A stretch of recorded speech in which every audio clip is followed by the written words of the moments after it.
Hi, you clicked on this link because you want to know what to say to a patient when they come in with a little toe or finger x-ray and they feel super, super embarrassed that they're wasting our time and that it's such a little deal. And so this is what I say to them. And I think most of the time it makes them feel pretty good. They come in, they're like, oh, I feel so bad, my little toe, I tripped it up in the middle of the night. Look at this big, huge room for the little toe, et cetera, et cetera. They start feeling worse and worse and worse and worse. So what I tell them is this, I say, listen, don't worry about your little toe at all. If this was a car, you'd bring it to the mechanic, right?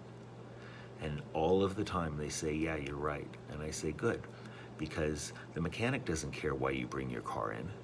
All the mechanic knows is he has to change the tire, but he doesn't, it's not important to him why he has to change the tire.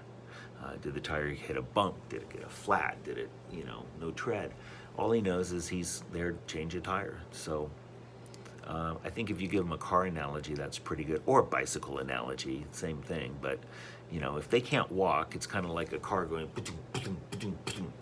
and you would take that in immediately. So reference their body part to a car and try it, see if it works. If it does, please like, comment, and subscribe.